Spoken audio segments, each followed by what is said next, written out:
பகவத்கீதை 4வது அத்தியாயம் 4வது வகுப்பு 8வது ஸ்லோகம். பரித்ராணாய சாதூனாம் விநாசாய ச துஷ்கிருதாம் தர்ம சம்ஸ்தாபனார்த்தாய சம்பவாமி யுகே யுகே. பரித்ராணாய சாதூனாம் விநாசாய ச துஷ்கிருதாம் தர்ம சம்ஸ்தாபனார்த்தாய சம்பவாமி யுகே யுகே. இந்த ஸ்லோகம் மகாபாரத சீரியல் வரும்பொழுது முக்கியமாக எல்லார் வீடுகளிலும் ஒலித்த ஒரு பிரபலமான ஃபேமஸ் ஸ்லோகம் இது. இந்த ஸ்லோகத்தில் தர்மத்தை எப்படி நான் காப்பாற்றுகின்றேன் அதைத்தான் இந்த ஸ்லோகத்தில் பகவான் பேசுகின்றார். இப்போ தர்மம் என்பது ஒரு பொருளாக, ஒரு ஆப்ஜெக்டாக இருந்தால் எதுனா ஒரு அறையிலேயோ ஒரு பெட்டிலேயோ வச்சு பூட்டி வச்சு காப்பாற்றிடலாம். அப்படி ஒரு நகையாகவோ பொருளாகவோ இல்லாத ஒரு தர்மத்தை எப்படி பாதுகாப்பது, காப்பாற்றுவது, அதுதான் இங்கே பகவான் இந்த ஸ்லோகத்தின் வரிகளில் அழகாக பேசுகின்றார்.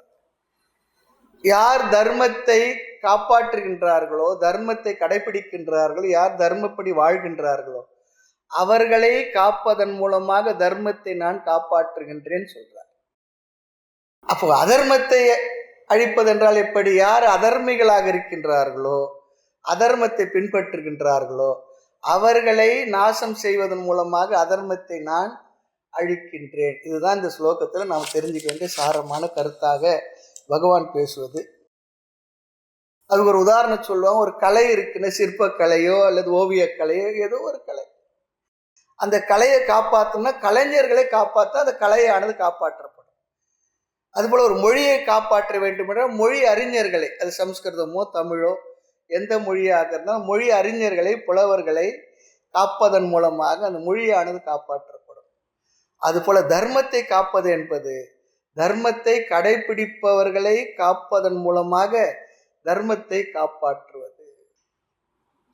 காரணம், தர்மம் தர்மியை ஆசிரியத்துள்ளது. தர்மமானது தர்மத்தை செய்பவன்னா ஏதோ யாருக்கா கேட்டாங்கன்னா அம்மா தாயின்னு கேட்டால் கொடுக்குறது அது தர்மம் இல்லை, அது தானம். இந்த தர்மம் என்பது கடைபிடிக்கக்கூடிய ஒழுக்க நெறிகள், வாழ்க்கை முறைகள் சொல்லியார். தர்மம் என்ற பதத்துக்கு தமிழ் அறம் சொல்லி சொன்னாலும் தர்மம் என்ற சம்ஸ்கிருத பதத்துக்கு இன்னும் நிறைய விளக்கங்கள், அர்த்தங்கள் நிறைய சொல்லுகின்றார்கள். அந்த காலத்தில் ராஜாக்கள் புலவர்களை, கலைஞர்களை எல்லாவற்றையும் காப்பாற்றினார்கள். நிறைய கலைகள்லாம் நம்ம கோயிலை சார்ந்ததாக இருந்தது. சிற்ப கலையாக இருக்கட்டும், அது ஓவிய கலையாக இருக்கட்டும், அல்லது புஷ்பங்களை தயாரிப்பதற்கின்ற அலங்கார கலையாக இருக்கட்டும், நாட்டிய கலையாக இருக்கட்டும், எல்லாமே கோயிலை சார்ந்து இருந்தது. ராஜாவும் அதை காப்பாற்றினார். அதே போல அதர்மம் அதர்மப்படி வாழ்பவர்களை சார்ந்து இருக்கின்றது.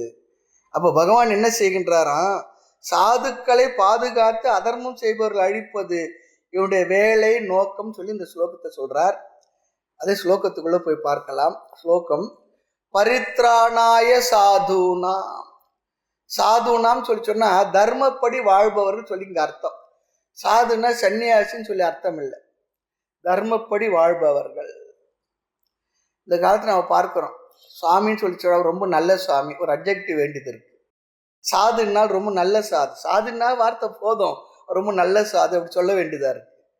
ஆக தர்மப்படி வாழ்பவர்களுக்கு சாது என்ற வார்த்தையை பகவான் இங்கு பயன்படுத்துகின்றார். நல்லவர்களை நான் காப்பாற்றுகின்றேன், அதற்காக அவர்களுக்காக நான் அவதாரம் எடுக்கின்றேன். நாம் பார்த்தோம் என்டையர் பகவத்கீதையில, மகாபாரதத்தில் பகவான் தன்னை தானே அவதாரம் என்று டிக்ளேர் பண்றது இந்த 4வது அத்தியாயத்தில் இந்த ஸ்லோகங்கள்ல தான் சொல்லி பார்த்தோம். பகவானே தன்னுடைய வார்த்தைகளை சொன்ன விஷயம். அடுத்து நல்லவர்களையும் ஒரு இடத்தில் காப்பாற்றி தவறானவர்களையும் இன்னொரு இடத்துல அவங்க பக்கத்துல வச்சிருந்தா என்ன பிரயோஜனம் இருக்கும்? கஷ்டம்தானே. ஆக இந்த தவறானவர்களையும் நீக்க வேண்டும், அழிக்க வேண்டும். அதை இங்கு சொல்லுகின்றார் பாருங்க. அடுத்த வார்த்தை வினாச்சாயச துஷ்கிருதாம்.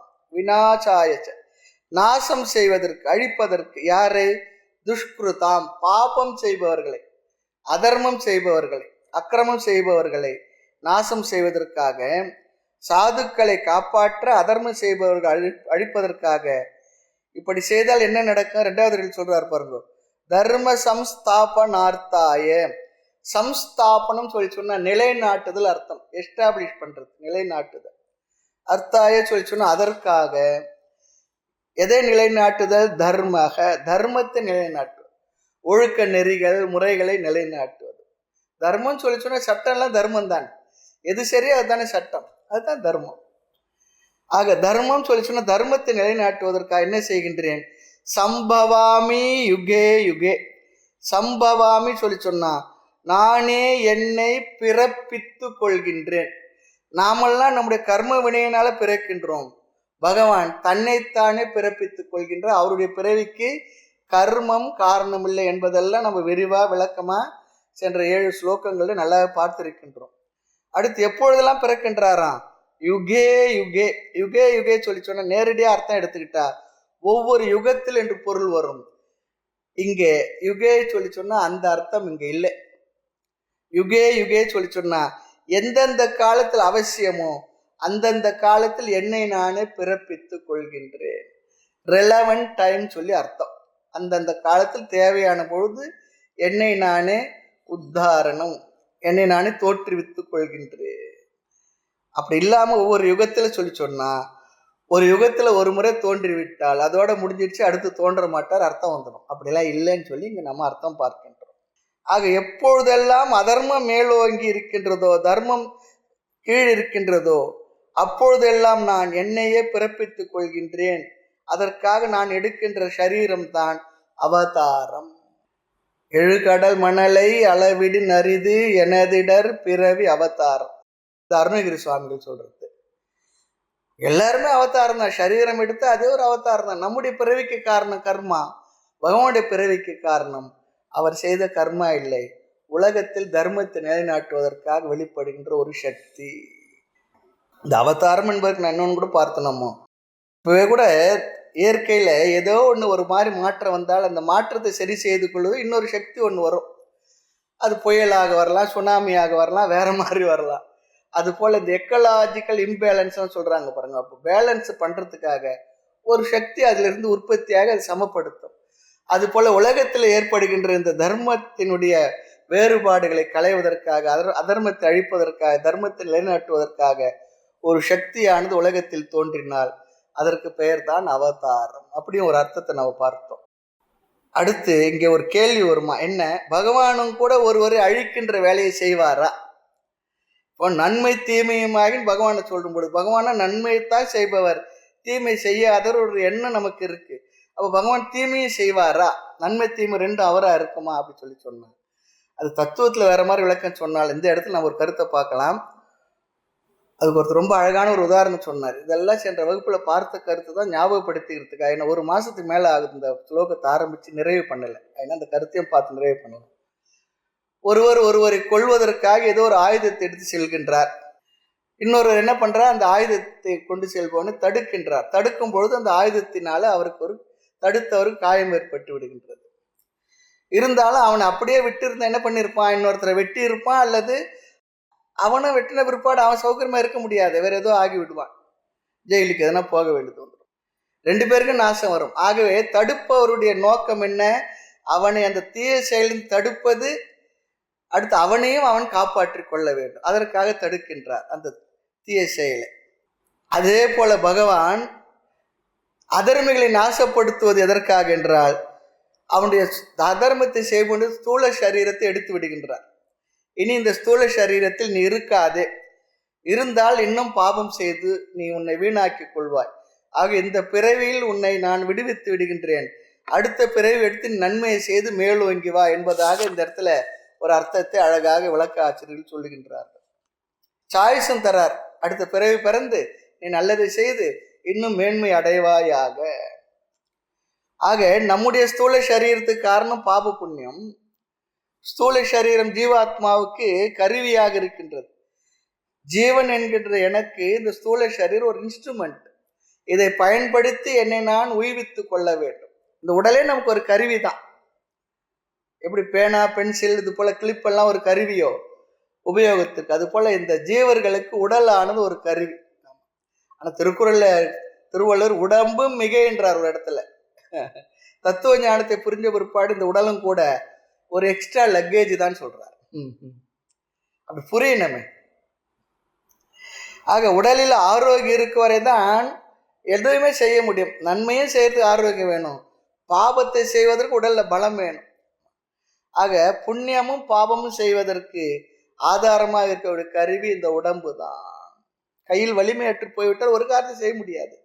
அப்படி இந்த உடலை நாம் பாப புண்ணியம் செய்வதற்கு கருவியாக பயன்படுத்துகின்றோம். அப்போ ஒருவனுடைய புத்தி மிக மோகப்பட்டு பாவம் செய்தால் அந்த பாவம் செய்யும் உடலை அழிப்பது பகவானுடைய வேலை. ரொம்ப ஓவரா பாவம் செய்தால் அது அவனுக்கு செய்கின்ற நன்மையும் கூட என்று சொல்லுகின்றார். உலகத்துக்கு நன்மை, நமக்கு நன்மை, எல்லாவற்றுக்கும் நன்மை.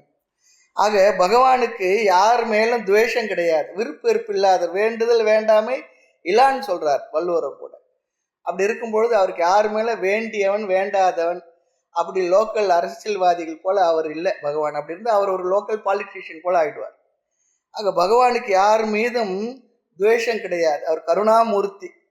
பிறகு ஏன் அழிக்கின்றார் சொல்லி சொன்னா அவனுடைய நன்மைக்காக, உலகத்தினுடைய நன்மைக்காக. ஆக இங்க விநாசம் என்ற சொல்லை கேட்டு பயம் நமக்கு வரக்கூடாது சொல்றார். பகவான் அழிக்கின்றேன்னு சொல்றாரு, பகவான் கருணை அற்றவரா இருப்பாரா? இதை பார்க்கிற கோணத்துல பார்க்கணும்னு சொல்லுவாங்க. மரக்கருணை அறக்கருணை எல்லாம் பேசுவாங்க. மரக்கருணை என்பது சில விதமான தண்டனையை கொடுத்து, இப்போ குழந்தைகள் செய்யற தப்புக்கு அப்பா அம்மா தண்டனை கொடுத்தா அது என்னத்துக்காக கொடுக்குறாங்க? அந்த குழந்தையின் நன்மையை பொருள். அது போலதான் நம்ம எடுத்துக்கணும்னு சொல்றார். ஒருவனுடைய உடல்ல நோய் வந்தாலும் கூட அதை கூட பகவானுடைய பிரசாதமாக கருதி ஏற்றுக்கொண்டுகின்ற மனநிலை கிடைக்கின்றது. அதன் மூலமாக ஒரு விதமான பக்குவம் நமக்கு கிடைக்கின்றது. ராமகிருஷ்ண பரமஹம்சர் சொல்வார், ஒவ்வொரு முறையும் ஒரு நோய் வரும் பொழுது அந்த நோயினால் எனக்கு மனதுக்கு வருகின்ற பக்குவம் ரொம்ப விசேஷமானது சொல்றார். அந்த நோயை அனுபவிப்பதனால் நம்ம மனதுக்கு வரக்கூடிய சில பக்குவம் அதுவும் இருக்கின்றது சொல்றார். தாய்மன சுவாமிகளும் கூட சுருதி மொழி தப்பில் நமனை விட்டு இடருற உருக்கி இடர் தீர்த்து சொல்றார். பகவான் ஒரு வாழ்க்கை முறை அமைச்சு கொடுத்துருக்கா. சாஸ்திரமானது நீதி நூல்கள் நெறிமுறைகளை வகுத்து இருக்கிறது. அதை தவறி வாழும் பொழுது அரசன் தண்டிப்பான். அதே போல பகவான் என்ன பண்றாராம், சுருதி மொழி தப்பில் நமனை விட்டு இடருற உருக்கி இடர் தீர்த்து சொல்றார். யமனை விட்டு இந்த சரீரத்தை நீக்கிடுறாராம். நீக்கி அடுத்த சரீரத்தை கொடுத்துடுறாரு அடுத்த பிறவி. ரொம்ப அழகான கருத்து இந்த இடத்துல. ஆக பகவான் இடத்துல ஒரு குறையும் இல்லை. பொதுவாக பகவான் இடத்துல அவருக்கு விருப்ப வெறுப்பு அதிகம் இருந்தால் என்ன ஆகும்? ஆனால் சில பேருக்கு கஷ்டம் வரும்போது பகவானத்தில் கோவிச்சுக்கிறாங்க. உனக்கு கண் இருக்கா, நீ எனக்கெல்லாம் ஹெல்ப் பண்ணுவியா, நீ சில பேருக்கு பட்சபாதமாக நடந்துக்கிடுற, உனக்கு வேண்டுதல் வேண்டாமல் இருக்கு அப்படிலாம் சொல்லி நமக்கு கோபம் வருது. நமக்கு கஷ்டங்கள் வரும் பொழுது நமக்கு தருகின்ற துன்பம் நம்மை நாசப்படுத்துவதற்காக இல்லை, நம்மை பண்படுத்துவதற்காக. அதே நேரத்தில் நாம் எடுத்து வந்த ஒரு பேக்கேஜ் கொண்டு வந்திருக்கிறோமே, அது இன்பமும் இருக்கு, துன்பமும் இருக்கு. இன்பம் வரும்போது சந்தோஷமா இருக்கும், இன்பம் வரும்போது கடவுள் எடுத்து எனக்கே இவ்வளோ இன்பம் கொடுத்தேன்னு போய் கேட்டிருக்கிறோமா, எனக்கே இவ்வளோ சந்தோஷத்தை கொடுத்தேன். துக்கம் வரும்போது மட்டும் கடவுள் இடத்துல போய் நம்ம முறையிடுகின்றோம். ரெண்டுமே வாழ்க்கையில் நாம் அனுபவித்து தீர்த்து பெற வேண்டிய பக்குவத்தை பெற்று உயர்ந்த நிலைக்கு செல்வதற்காக கொடுக்கப்பட்டுள்ளது. அதான் சொல்றார். அதர்மிகளுக்கு தருகின்ற நாசம் உலக நன்மைக்காக, சாதுக்களை காப்பாற்ற. சாதுன்னா ஞாபகம் வச்சு சன்னியாசிகள் சொல்லி அர்த்தம் இல்லை, நல்லவர்கள் சொல்லி அர்த்தம். தவறானவர்கள் அழிப்பதற்காக இதன் மூலமாக தர்மமானது நிலைநாட்டப்படுகின்றது. அதுதாங்க சொல்றார், தர்ம சம்ஸ்தாபனார்த்தாய. அடுத்து இன்னொரு கருத்து இந்த இடத்துல. இவ்வளவு நேரம் தர்மம் தர்மம் சொல்லி சொல்லும் பொழுது தர்மம் என்ற சொல்லுக்கு அர்த்தம் என்ன தெரியவில்லை என்றால், ரொம்ப சுருக்கமா சொல்லுகின்ற விஷயம், வர்ண ஆசிரம விவஸ்தா தர்மஹ. இங்கு ஜாதியை சொல்லல, ஆசிரம சொல்லி சொன்னா மாணவன் பிரம்மச்சாரி, அவனுக்கு தர்மம் என்ன, படிப்பது. அவன் சம்பாதிக்க கூடாது, படிக்கிற காலத்தை சம்பாதிக்க கூடாது. சம்பாதிக்கிறதுல பணத்துல கவனம் போச்சுன்னா படிப்பு போயிடும். அவனுடைய நோக்கம் முழுக்க படிப்பிலே இருக்கணும். அடுத்து கிரகஸ்தன், இல்லறத்தான். அவனுக்கு இல்லறத்தில் என்னென்ன எப்படி வாழ வேண்டும் என்று மாணவ பருவத்திலே அதையும் கூட பாடமாக வைத்து சொல்லி கொடுத்து விடுவார்கள். இல்லறத்தான் அவனுக்கு சில இன்பங்களை எல்லாம் நுகர்வதற்கு வாய்ப்பு கொடுத்துருக்கு, அனுமதியும் கொடுத்துருக்கு. அடுத்து வானப்பிரஸ்தன். வானப்பிரஸ்தன் சொல்லி சொன்னா முறையாக இல்லற வாழ்க்கை வாழ்ந்து ஒரு அளவிற்கு கடமைகளை எல்லாம் செய்து பொறுப்புகளை எல்லாம் பொறுப்பாக குழந்தைகள் இடத்துல ஒப்படைத்து விட்டு கொஞ்சம் விலகி இருந்து வீட்டிலேயே நம்முடைய வீட்டிலேயே நாம் பேயிங் கெஸ்ட் சொல்றோம் பாருங்க, அது போல இருக்குது. அப்படி இருக்க முடியணும். 80 வயசு 70 வயசு வரைக்கும் நம்முடைய பையன் வந்து நம்மளை கேட்டுக்கிட்டு இருக்கக்கூடாது. அவனுக்கு ஒரு சுதந்திரமும் இருக்கணும், அந்த அளவுக்கு வளர்த்து இருக்கணும். பெரியவங்களுடைய அனுமதியும், அதாவது அனுமதியை விட ஆலோசனை கேட்கறது நல்லது தான். நமக்கு எப்படி இருக்குன்னு சொல்லி சொன்னா நம்ம இடத்த வந்து கேட்டா, சரிப்பா இப்படிலாம் இருக்கு பார்த்து செய்துக்கோ, அதோட சொல்லி விட்டுடணும். அது பிறகு அவன் அப்படி நடக்கலைன்றதை நம்ம எதிர்பார்க்கவே கூடாதுன்னு சொல்லுவாங்க. அது எதிர்பார்த்தா தான் வம்பா போயிடும். நாம் ஒன்றும் பெரிய பில்கேட்ஸுக்கெல்லாம் பெரிய ஆலோசகர் ஒன்றும் இல்லையே. உலகம் மாறிக்கிட்டு இருக்கு, நாள் மாறிக்கிட்டு இருக்கு, சூழ்நிலை மாறிக்கிட்டு இருக்கு, நம்முடைய மைண்ட் செட் வேற மாதிரி இருக்கு. இப்போ மாறின சூழ்நிலை அவங்கவுங்க நல்லா பொறுப்பாக முடிவு எடுக்கிறாங்க. இப்போ இருக்க பிள்ளைங்களாம் ரொம்ப தெளிவாகவே இருக்காங்க, பல வகைகள் நம்மளோட விசேஷமாக தான் இருக்காங்க. ஆனால் அவங்களுக்கு நாம் சொல்ல வேண்டியதெல்லாம் ஒழுக்க முறைகள், தர்ம நெறிகளை சொல்லி கொடுத்து விட்டுட்டோம். நம்ம இதெல்லாம் அவங்க அழகாக பார்த்துக்கிட்டுறாங்க. அதுதான் நம்முடைய கடமையே. ஆக தர்ம சம்ஸ்தாபனார்த்தாய் அப்படி சொன்னதில்ல. தர்மம் சொல்லி சொன்னா மாணவனுக்கு ஒரு கடமை இருக்கு. கடமை தான் இங்கே தர்மம். இல்லறத்தாருக்கு ஒரு கடமை இருக்கு. இல்லறத்தான் என்பவன் மாணவர்களுக்கும் வானப்பிரஸ்தனுக்கும் சன்னியாசிக்கும் அவர்கள் தான் பொறுப்பாக இருந்து தேவைகளை நிறைவேற்ற வேண்டியவர்கள் இல்லறத்தான். அடுத்து வானப்பிரஸ்தன் அவர்களுடைய வீட்டிலேயே பொறுப்புகள் இருந்து கொஞ்சம் விலகி கொண்டு ஜபம், அனுஷ்டானங்கள், பாராயணங்கள், நல்ல சாஸ்திர விஷயங்கள் படிப்பது, அது போல இருந்து வாழ்வதுதான் வானப்பிரஸ்தன். வானப்பிரஸ்தனோட காட்டுக்கு போய் வாழ்றது அப்படிலாம் இல்லை, அர்த்தம் இல்லை. அல்லது ரிட்டையர்ட் லைஃப்னு சொல்லலாம். அடுத்து சந்நியாசி. 4 விதமான வாழ்க்கை முறை: பிரம்மச்சரியம், கிரகஸ்தன், வானப்பிரஸ்தன், சன்னியாசி. சன்னியாசி என்ற எல்லா பொறுப்புகள் இருந்து முழுமையாக தன்னை விலக்கி கொண்டு வெறும் ஆத்ம சிந்தனத்துக்காக மட்டுமே தன்னுடைய நேரத்தை முழுமையாக பயன்படுத்துவது. சன்னியாசம் வாங்கிட்டா முழு நேரம் அவர் கையில் வந்துடுது, கடமைகள் இல்லை.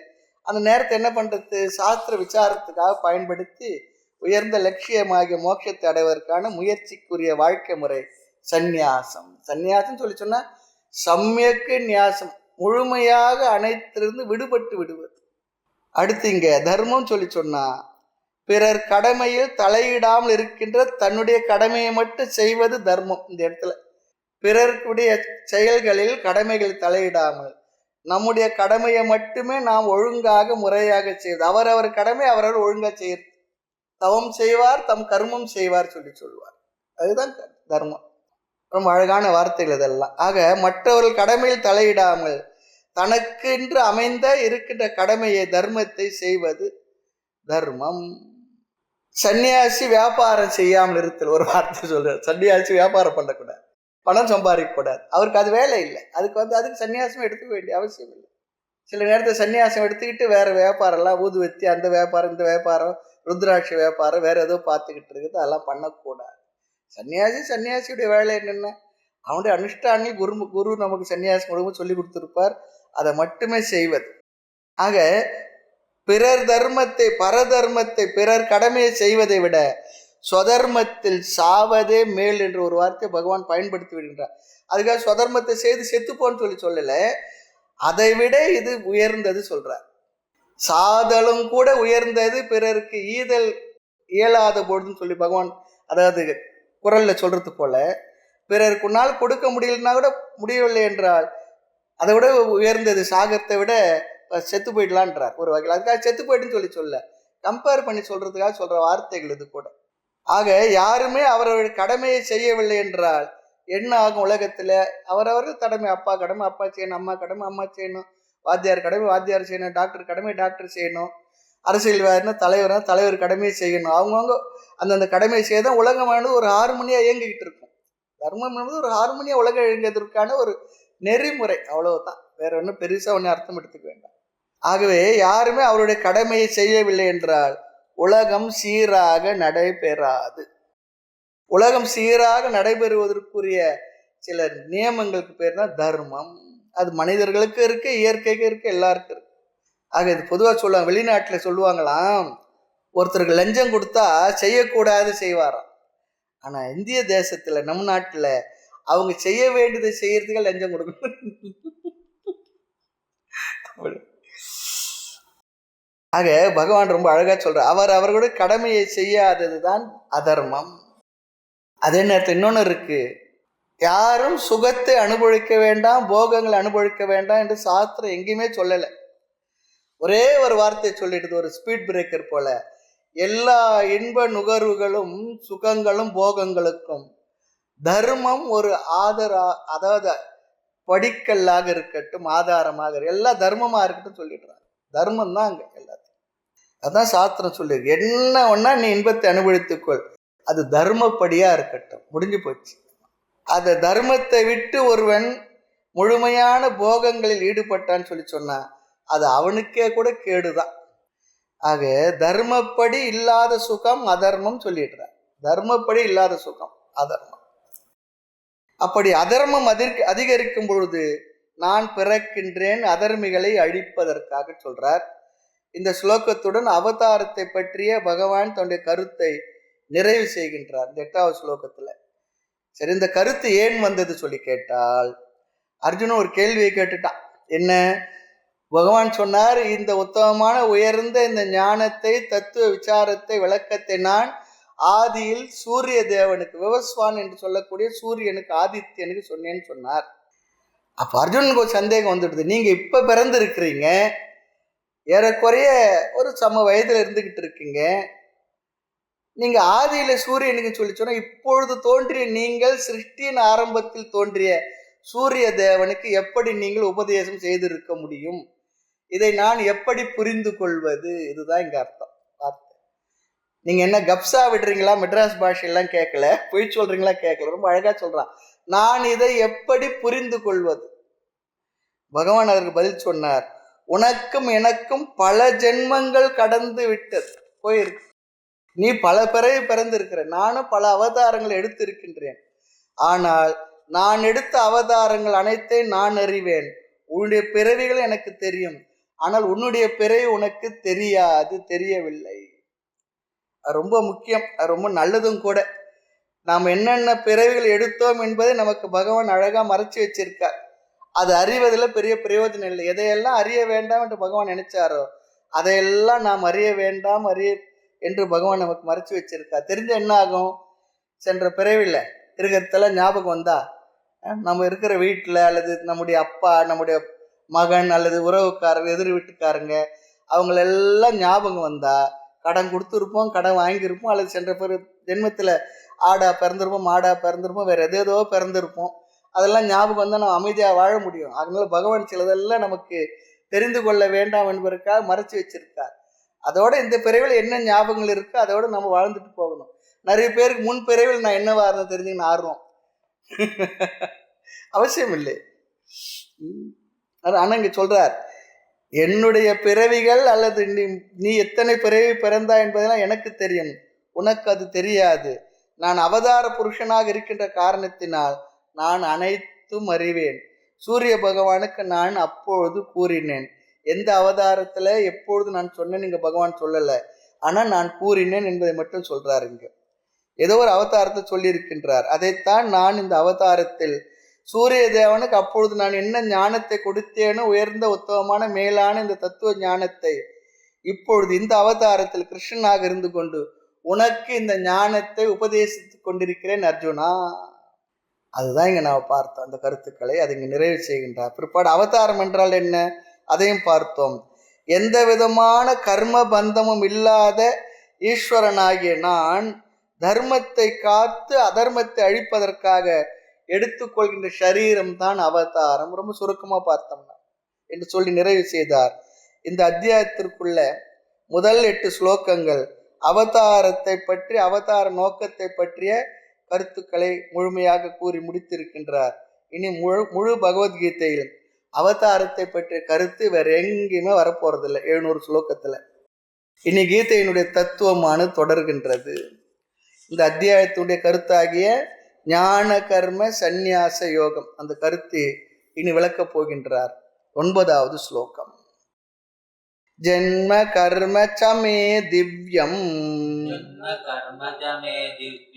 ஏவம் யோ வேத்தி தத்வதஹ त्यक्त्वा देहं पुनर्जन्म नैति मामेति सोऽर्जुन जन्म कर्म च मे दिव्यम् एवं यो वेत्ति तत्त्वतः त्यक्त्वा देहं पुनर्जन्म நைத்தி மாமேதி சோர்ஜுன. இந்த ஸ்லோகங்களிலிருந்து சில விதமான சாதனங்களையும் அந்த சாதனங்களினால் அடையப் போகின்ற சாத்தியம் அதையும் இங்கு பேசுவார். அந்த சாத்தியத்தினுடைய பலனையும் இங்கு பேசுவார். சாதனம் சொல்லி சொன்னா மீன்ஸ், எந்த ஒன்றினால் ஒரு கருவியினால் ஒன்றை சாத்தியத்தை அடைவோமோ அந்த கருவிக்கு பெயர் சாதனம். மீன்ஸ்ன்னு சொல்லி அர்த்தம். இங்கு ஞானத்தை சாதனமாக சொல்லுகின்றார். கோல் சாத்தியம் என்ன? மோட்சம். சாத்தியம் என்றால் நம்மால் அடையப்பட வேண்டியது, அடையக்கூடியது. லட்சியத்தையும் அதை அடையும் வழிமுறைகள் சாதனத்தையும் பகவான் இங்கு சொல்லுகின்றார். இங்கு மோட்சம் சொல்லி சொன்னா விடுதலை சொல்லி அர்த்தம். விடுதலை, சுதந்திரம். விடுதலை என்றால் சுதந்திரம். அந்த சுதந்திரத்துக்கு, விடுதலைக்கு சாதனம் என்ன? ஞானம். ஆக ஞானம் என்ற சாதனத்தையும் அதற்கான பலன், அந்த பலன் என்ன? மோட்சத்தையும் இங்கு சாத்தியமாக பகவான் பேசுகின்றார். ஞானம் என்றால் அடுத்த கேள்வி, எதை பற்றிய ஞானம்? ஞானம் என்றால் எதை பற்றிய ஞானம்? எனக்கு எத்தனையோ ஞானம் இருக்கு, நிறைய ஞானம் இருக்கு, நிறைய பிரான்ச் ஆஃப் நாலேஜ் இருக்கு. எப்படிப்பட்ட ஞானம்? ரொம்ப அழகா பேசுகின்றார். நம்மை துன்பத்திலிருந்தும் துயரத்திலிருந்து விடுவிக்க கூடியது எதுவோ, எது நமக்கு அனைத்து விதமான துயரங்களிலிருந்து விடுதலையை கொடுக்குமோ அந்த ஞானத்தை இங்கு பகவான் கொடுக்கின்றார். அந்த விடுதலை என்பதை தான் நம்ம மோட்சம் சொல்லி சொல்றோம். எப்படிப்பட்ட ஞானம்? அதை பகவான் சொல்வதை ஸ்லோகத்துக்குள்ள போய் பார்க்கலாம். ஜென்ம கர்ம சமே திவ்யம். ஜென்ம, ஜென்ம என்றால் பிறப்பு, கர்ம என்றால் செயல், மே என்றால் என்னுடைய ஜென்மம் என்ற செயல் எப்படிப்பட்டதான்? பகவானுடைய ஜென்மம் திவ்யம் ஜென்மம் சொல்றார். பகவானுடைய திவ்யமான ஜென்மம், மேலான உயர்ந்த பிறவி.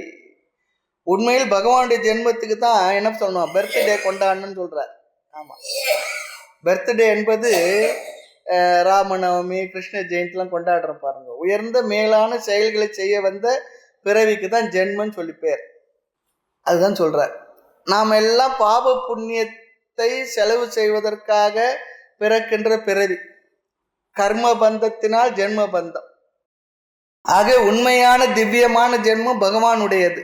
காரணம் அது பாப புண்ணியத்தினால் வரவில்லை. பகவான் எப்படி வந்திருக்காரா? சந்தோஷத்தினால பிறந்திருக்காரா, உலகத்தை தர்மத்தை நிலைநாட்டுவதற்காக.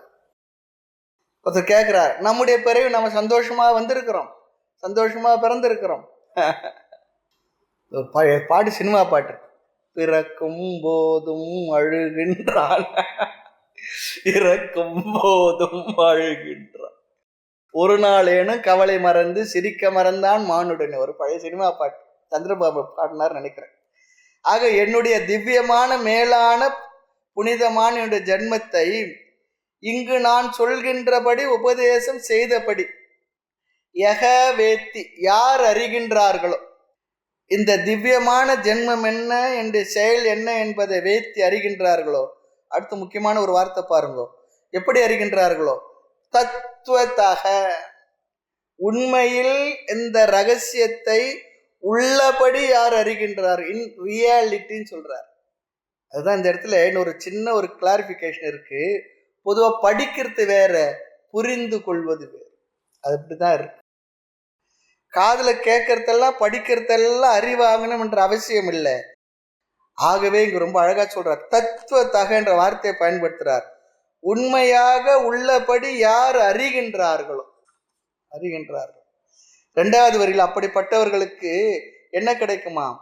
ரொம்ப அழகா சொல்றார், மோட்சம் கிடைக்கின்றது. மோட்சம் சொல்லி சொன்னா நம்ம ஞாபகம் வச்சுக்கணும், இதுல 2 விதமா சொல்றாங்க. ஒண்ணு, இந்த உலகத்திலே வாழ்ந்து கொண்டு இருக்கும் பொழுதே, இந்த உடலோடு மனதோடு இந்த உலகத்துல வாழ்ந்து கொண்டு இருக்கும் பொழுது நாம் அமைதியோடும் திருப்தியோடும் நிறைவாகவும் ஆனந்தமாகவும் வாழ்வது ஒன்று, அது ஜீவன் முக்தி சொல்றாங்க. ஜீவன் முக்தி சொல்லிச்சுன்னா வாழ்ந்து கொண்டு இருக்கும் பொழுதே. அடுத்து விதேக முக்தி சொல்லி சொன்னா இந்த உடல் சென்ற பிறகு என்னவாக இருப்போம், அது விதேக முக்தி. 2ஐயும் இங்க பகவான் சொல்ல போகின்ற நம்ம பார்க்க போறோம். ஆக முதல் வரியில சாதனம் ஞானம், 2வது வரியில சாத்தியமாகிய மோட்சத்தை சொல்லுகின்றார். மோட்சம் என்றால் என்ன என்று பிறகும் நாம் பார்ப்போம், பகவான் விளக்குவார். இங்கு முதல் வரியுடைய விளக்கம் என்னவென்றால், எவன் ஒருவன் இங்கு உபதேசம் செய்தபடி ஏவம் என்னுடைய திவ்யம் ஜென்மம், உத்தமமான மேலான புனிதமான இந்த பிறவியை யார் அறிகின்றார்களோ, அடுத்து இந்த பிறவி எடுத்த பிறகு நான் செய்கின்ற செயல்களை கர்மத்தை யார் முறைப்படி உண்மையில் உள்ளதை உள்ளபடி அறிகின்றார்களோ புரிந்து கொள்கின்றார்களோ, அதுதான் இங்க இந்த வார்த்தைக்கு கொஞ்சம் பலம் இருக்கு. தத்துவத்தாக சில வார்த்தைகளை உபயோகப்படுத்தும் பொழுது இந்த வார்த்தையினுடைய உள்ள அர்த்தம் என்ன என்பதை நன்கு நாம் புரிந்து கொள்ள வேண்டும். உண்மையாக அறிகின்றார்களோ, அப்போ உண்மையாக அறிகிறார்கள் சொல்லி சொன்னா பொய்யாக அறிவது என்பது ஒன்று இருக்கின்றது, அல்லது மேலோட்டமாக அறிவது என்பது ஒன்று இருக்கின்றது, ஆழ்ந்த அர்த்தம் ஒன்று இருக்கின்றது. அப்படி பொய்யாக இருப்பதால் தான் பகவான் உண்மையில் அறிய வேண்டும் என்று சொல்லுகின்றார். அதனால்தான் ரொம்ப பேர் சொல்றார், யார் யாரையோ அவதாரம்லாம் சொல்லி சொல்றோம் இல்லையா, இங்க சொல்றார் தத்துவத்தாக உண்மையாக அறிய வேண்டும். ஒரு அர்த்தம் என்ன, கண்ணை திறந்து கயிறை பார்க்கிறோம், சாதாரண நடக்கிறது தான், தூரத்துல பார்க்கிறோம், ஒரு கயிறை பார்க்கிறோம், ஆனா அதனுடைய அமைப்பு பாம்பாக நமக்கு தெரிகின்றது. வேதாந்திருந்து கயிறு பாம்பு உதாரணத்தை ரொம்ப அழகா பயன்படுத்துவோம். பாம்புன்னு தெரிஞ்ச உடனே பயம் வேற வந்துடுது நமக்கு இல்லையா. அப்போ அந்த இடத்த ஒரு பொருளை பார்க்கிறோம், பொருள் தெரிகின்றது, ஆனால் அந்த பொருள் என்ன என்பதை சரியாக நாம் தெரிந்து கொள்ளவில்லை. கயிற்றையே பாம்பாக பார்ப்பது அங்கு நடக்கின்றது. அப்போ நாங்கள் ஒன்றையும் அறியவில்லை சொல்லல, ஒரு பொருள் ஆப்ஜெக்ட் தெரியுது, ஆனால் அந்த உண்மைத்தன்மை நமக்கு விளங்கவில்லை. அந்த உண்மையில் கயிறு என்பது தெரியாமல் அதை பாம்பாக பொய்யாக நாம் அறிந்து கொள்கின்றோம். ஆக தத்துவத்தாக சொல்லி சொன்னா உள்ளதை உள்ளபடி நாம் அறியவில்லை என்று அங்கு அர்த்தம். வேறு ஒன்றாக உள்ள ஒன்றை வேறொன்றாக அறிந்து கொண்டிருக்கின்றோம். அங்க ஒண்ணுமே தெரியல, தெரிந்து கொள்ளவில்லை, அறியவில்லை சொல்லி சொன்னா பயமோ வேறு ஏதோ வரக்கூடாது. ஆகவே அங்கு ஏதோ ஒரு பொருள் இருக்கின்றது என்று சொல்லுகின்றோம். அந்த கயிற்றை பார்த்து பாம்பு என்று சொல்வதால் அங்கு ஒரு பொருள் அறியப்படுகின்றது, பார்க்கப்படுகின்றது. பார்க்காமலே இருந்த விஷயம் வேற. ஆக அதத்துவத்தாக அதை உள்ளபடி அறியாமல் அறிந்தால், அதை பாம்பாக அறிந்தால் என்ன ஆகின்றது, பயம் வருகின்றது.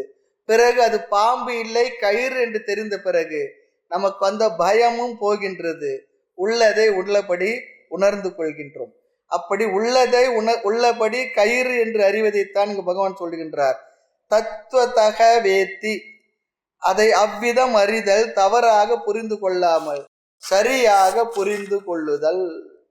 அப்படி யார் புரிந்து கொள்கின்றார்கள் அவர்களுக்கு மோட்சம் சொல்றார். சரி, ஆக இன்னொரு கருத்து இங்கு வருகின்றது. அபயே பய தர்ஷினக, கௌடபாத ஆச்சாரியர் யார் இவர் சொல்லி சொன்னா ஆதிசங்கருடைய குருவுக்கு குரு. ஆதிசங்கருடைய குருவுக்கு பேர் கோவிந்த பகவத் பாதர், அவருடைய குரு பேர் கௌடபாத ஆச்சார். அவர் மாண்டிக்க உபநிஷத்துக்கு ஒரு காரிகை எழுதியிருக்கார். காரிகை சொல்லி சொன்னா உபனிஷத் மந்திரங்களுக்கு குறளை போன்று 2 வரிகளில் விளக்கம் எழுதப்பட்டிருந்த அதுக்கு பெயர் காரிகை. கௌடபாத காரிகை எழுதியிருக்கிறார். அங்க ஒரு இடத்துல சொல்லியிருக்கார், அபயே பய தர்ஷினக, ஈஸ்வரன் எப்படிப்பட்டவராம், அபய சொரூபம், பயத்தை போக்குபவர். ஆனால் கடவுளை பார்த்து தான் நிறைய மக்கள் பயந்து கொள்கின்றார். கடவுளை பார்த்து நிறைய பேர் பயந்துக்கிறாங்க. இதுல இன்னொரு கருத்து இருக்கு. இப்படி பயப்படுறோம் யாரு, ஆஸ்திகன் என்று தன்னை சொல்லிக் கொள்பவர்கள் கடவுளை பார்த்து பயப்படுகின்றார்கள். ஆனால் நாஸ்திகர்களுக்கு இந்த பயம் இல்லை, அவங்களுக்கு வேற லோக்கல் பயம்லாம் இருக்கும்.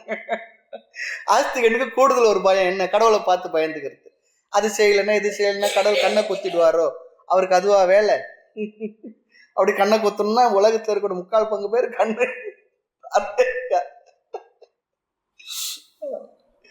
ஆக பக்தர்களுக்கு எக்ஸ்ட்ரா பயம் வேற இருக்கின்றார். ஆக நம்முடைய பயத்தை யார் போக்குவாரோ அவர்தான் கடவுள். நமக்கு பயத்தை நீக்குபவரை பார்த்து பயத்தால் என்ன செய்வதுதான் சொல்றார். அபயே பயதர்ஷினக, பயத்தை போக்குகின்ற அபய ஸ்வரூபியாக இருக்கக்கூடிய கடவுளை பார்த்து உலக மக்கள் பயந்து கொண்டுள்ளார்கள். யார் சொல்றார்? ஆதிசங்கருடைய குருவுக்கு குருவாக கௌடபாத ஆச்சாரியார் மாண்டிக்க உபனிஷத்து காரிகள் ரொம்ப அழகா சொல்றார். காரிக்கை சொல்லி சொன்னா பார்த்தோன்னமோ, எந்த ஒரு நூலுக்கு 2 வரிகள் குறள் போன்ற 2 வரிகளில விளக்கம் எழுதப்பட்டிருக்குமோ அந்த நூலுக்கு பெயர் காரிகை. அப்படி எழுத அந்த முறைக்கு காரிகை. ஆக நமக்கு பகவானை பற்றி அறிவு சரியாக இல்லை என்றால் நாம தத்துவத்தக முறையாக உண்மையாக உள்ளதை உள்ளபடி அறியாதவர்கள் சொல்லிடுறார்.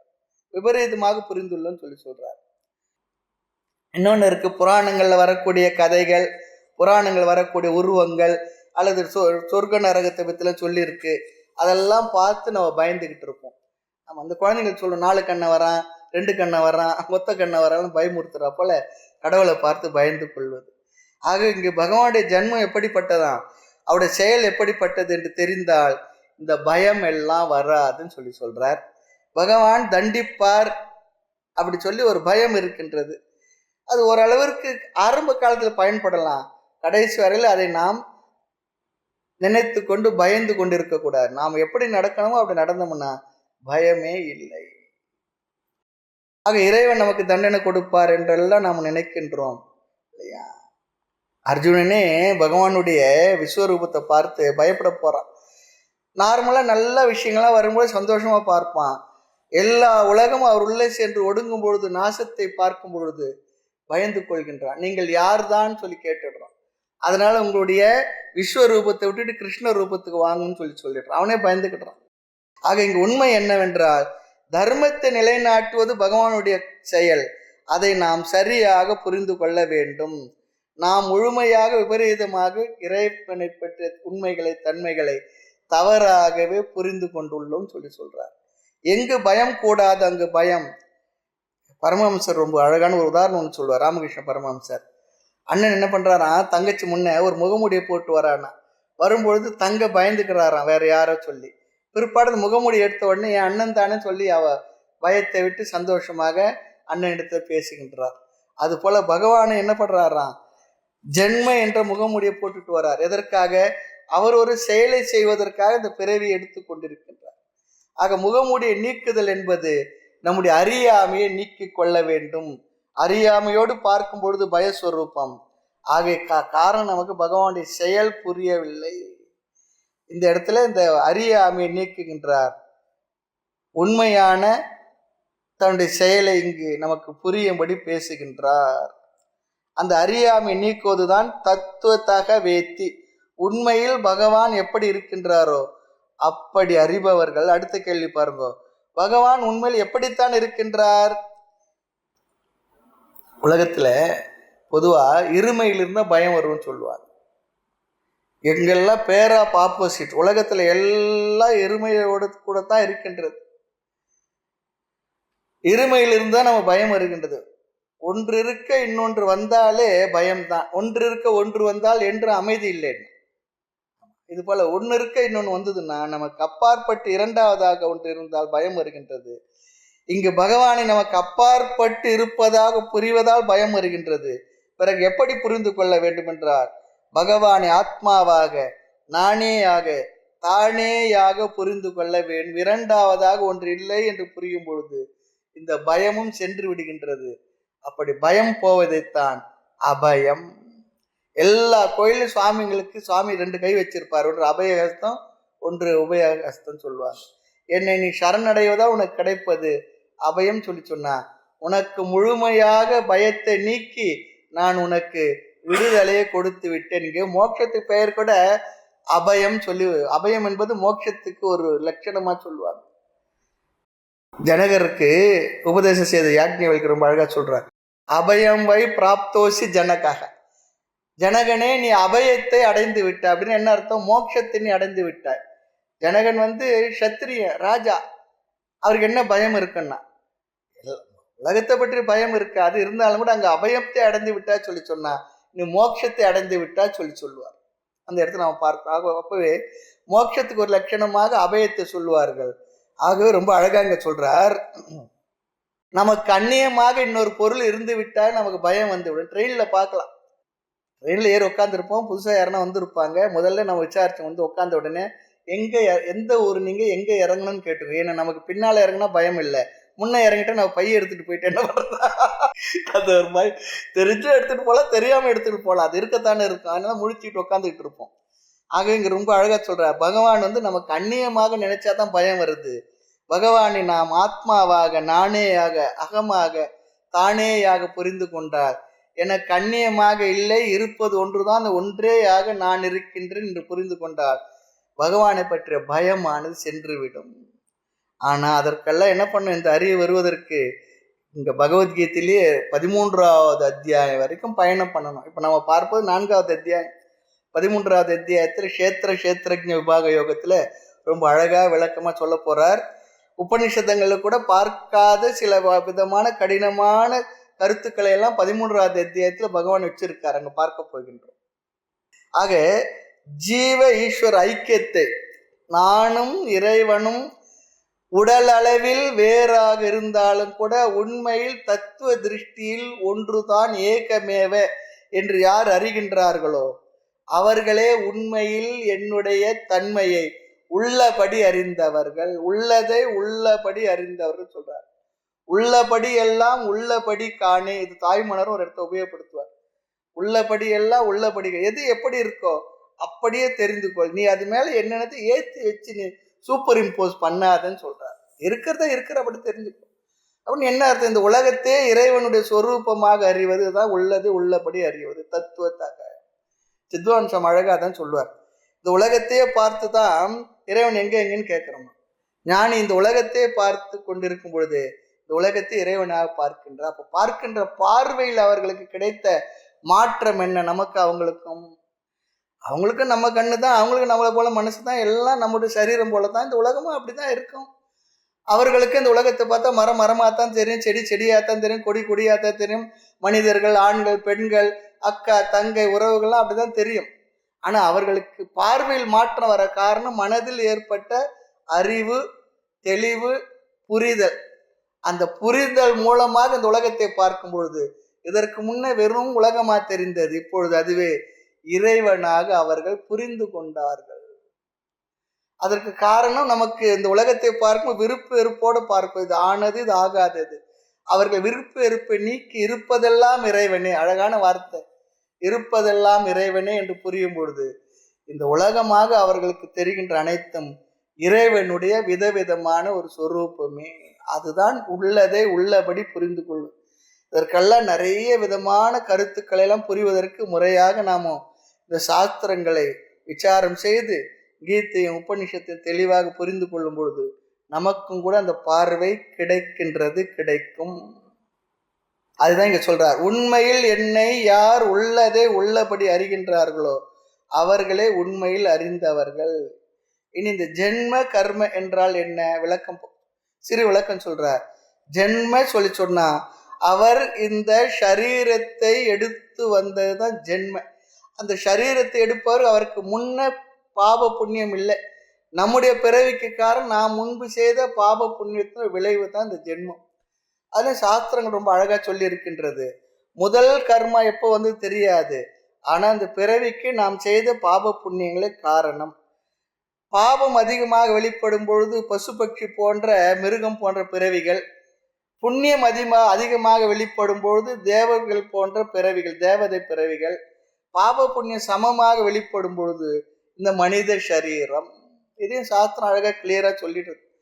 அப்போ பாப புண்ணியம் சமமா வெளிப்பட்டால் இந்த மனித சரீரம் சொன்னா, அப்போ பாபம் என்பது துக்கத்தையும் புண்ணியம் என்பது சுகத்தையும் தரும்.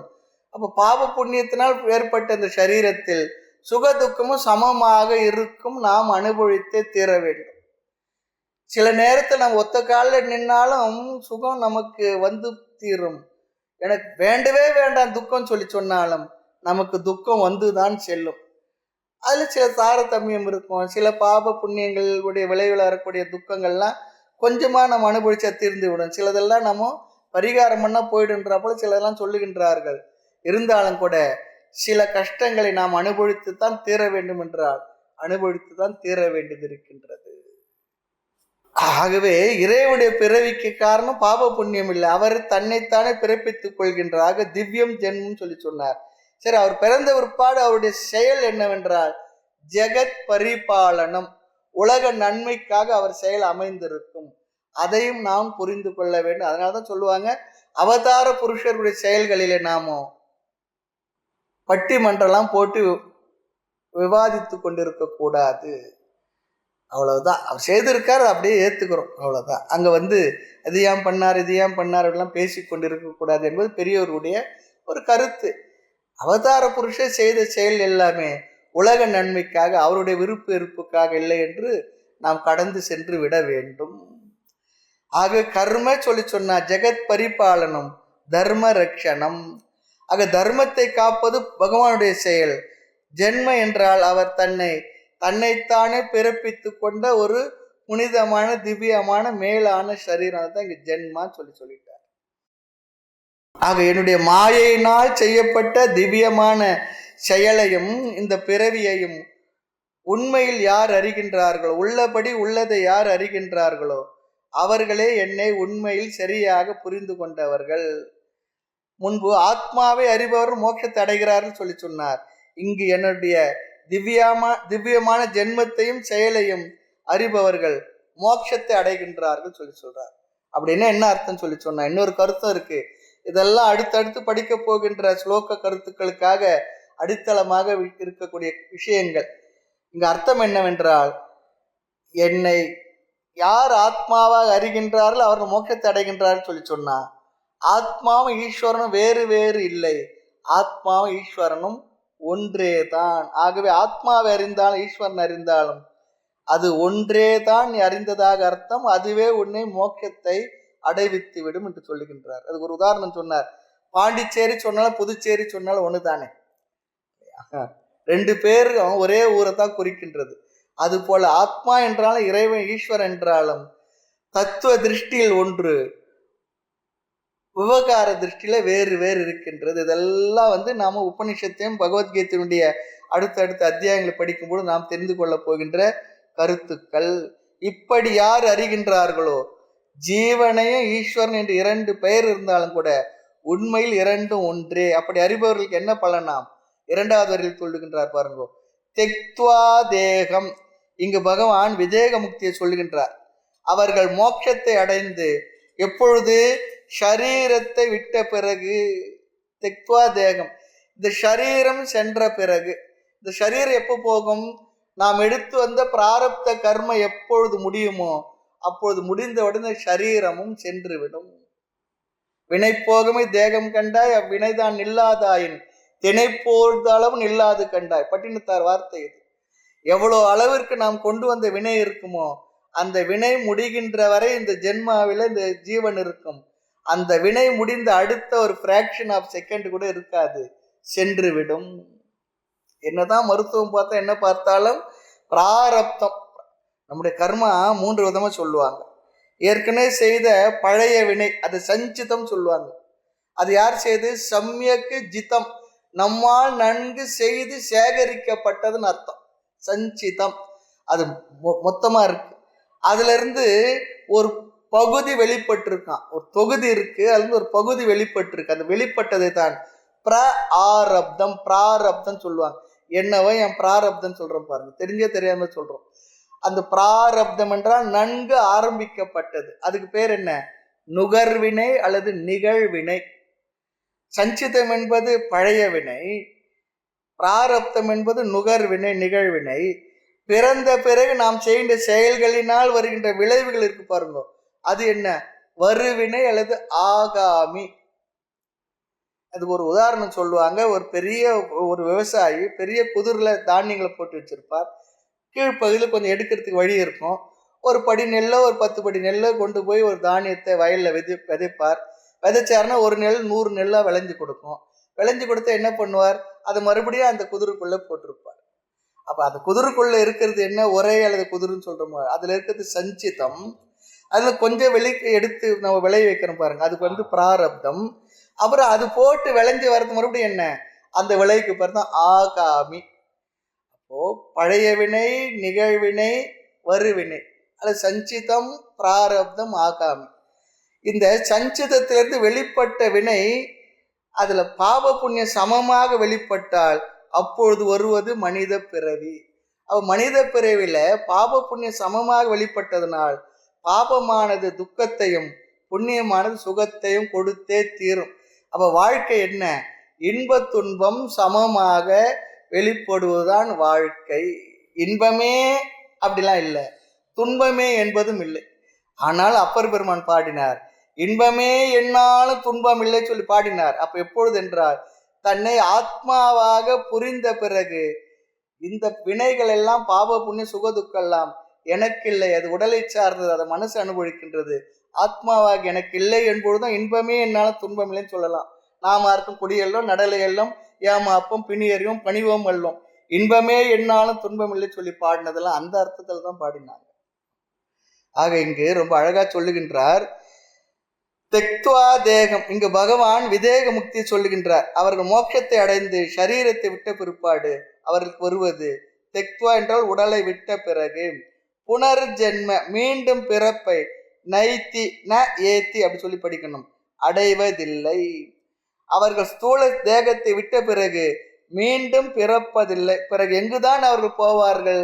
பகவான் அழகா சொல்றார், மாமேத்தி சக, அவர்கள் என்னையே அடைகின்றார்கள். அர்ஜுன சோர்ஜுன வருது பாருங்க, அர்ஜுன ஏ அர்ஜுனா, மாமேத்தி சக, ஜீவன் ஒரு இடத்தில் இருக்கின்றார், பகவான் ஒரு இடத்தில் இருக்கிறார், அவரை போய் அடைகின்றார் என்று அர்த்தம் இல்லை. இங்கு ஈஸ்வர சொரூபமாக தன்னை யார் புரிந்து கொள்கின்றார்களோ அப்படி புரிந்து கொண்டவர்களுக்கு மீண்டும் பிறப்பில்லை. அவர்கள் நானாகவே ஆத்மாவாகவே பிரம்மமாகவே இருந்தார்கள், இருப்பார்கள், இருக்கிறார்கள். ரொம்ப அழகான வார்த்தை. ஆனால் தத்துவமசி என்பது நீ அதுவாக இருக்கிறாய் தான், இருந்தா இருப்பாய் சொல்லி அந்த வார்த்தைக்கு அர்த்தம் இல்லை. தத்துவமசி, தது தொம்மசி, நீ அதுவாகவே இருக்கிறாய். நீ இருந்தா இருப்பாய் சொல்லவே இல்லை, அது பிரசன்ட்லே சொல்லுது. நீ அதுவாகத்தான் இருக்கிறாய். நீ அதுவாக இருந்து கொண்டு வேறு எதுவாக இருப்பதாக நீ நினைத்து கொண்டிருக்கிறாய், கற்பனை செய்து கொண்டிருக்கிறாய். உண்மையில் அது உண்மை இல்லை. ஈஸ்வர ஸ்வரூபமாக அவர்கள் இருப்பார்கள் சொல்லி அர்த்தம். ஏன் திடீரென்று பகவான் இங்கு மோட்சத்தை பத்தி பேசுறாரு சொல்லி சொன்னா, ரொம்ப தூரமா இருக்க சுவாமி சொல்லி சொன்னாலும் பரவாயில்லை, இந்த ஞானத்துக்கு இந்த பலனை சொல்ல வேண்டும் என்று பகவான் இங்கு ஒரு அறிமுகப்படுத்தி வைக்கின்றார். தெக்துவா தேகம் புனர்ஜென்ம நைத்தி என்பது விதேக முக்தி. இந்த சரீரம் சென்ற பிறகு ஒரு ஜீவன் என்ன நிலையில் இருப்பான் என்கின்ற அந்த தன்மையை சொல்லுவது. ஆக ஜீவன் முக்தி விதேக முக்தி என்று சாஸ்திரத்தை 2 விதமா சொல்லியிருக்கின்றார்கள். ஜீவன் முக்தி என்றால் இந்த ஞானத்தை அடைந்து நானும் அதுவும் ஒன்றுதான் என்ற அறிவை அடைந்த பிறகு பிராரப்த கர்மம் இருக்கின்ற வரை ஒருவன் இந்த உடலோடு மனதோடு இந்த உலகத்தில் வாழ்ந்து கொண்டிருக்கும் பொழுது அமைதியோடு நிறைவோடும் ஆனந்தத்தோடும் திருப்தியோடும் வாழ்ந்து கொண்டிருப்பதற்கு ஜீவன் முக்தி. இந்த வார்த்தைக்கு என்ன அர்த்தம்? ஜீவன் முக்தி என்றால் வாழ்ந்து கொண்டு இருக்கும் பொழுதே.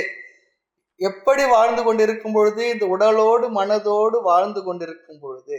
அடுத்து விதேக முக்தி என்றால் அவனுடைய பிராரப்தம் முடிந்த பிறகு ஸ்தூல சரீரமானது பஞ்சபூதங்களோடு கலந்து விடுகின்றது.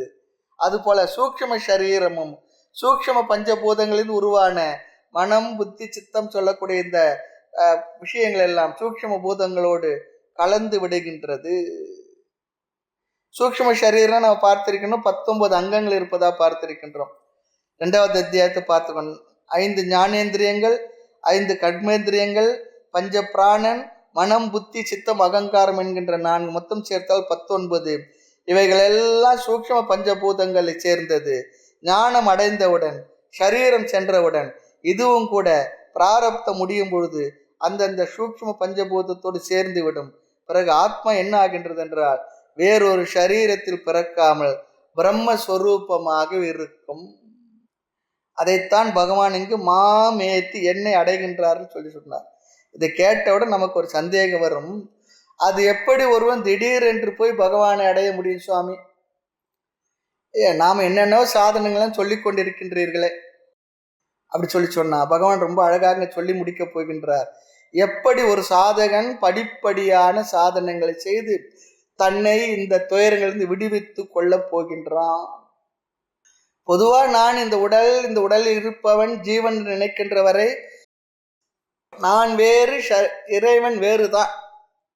பிறகு பக்தி ஈஸ்வரனிடத்தில் சரணாகதி அடைந்து இறைவனை பற்றி உண்மை அறிவை பெறும்பொழுது அந்த ஈஸ்வர லட்சணமும் ஜீவனுடைய லட்சணமும் லட்சண திருஷ்டியில் வேறு வேறு இல்லை என்று புரியும் பொழுது அந்த உயர்ந்த நிலையில் பகவான் சொல்லுகின்றார், நீயும் நானும் வேறு இல்லை என்று புரியும் பொழுது உனக்கு என்ன மோட்சம், அதற்கான படிநிலைகள் என்ன, சாதனங்கள் என்ன என்பதை பகவான் அடுத்தடுத்த ஸ்லோகங்களில் ரொம்ப அழகா சொல்ல போறார்.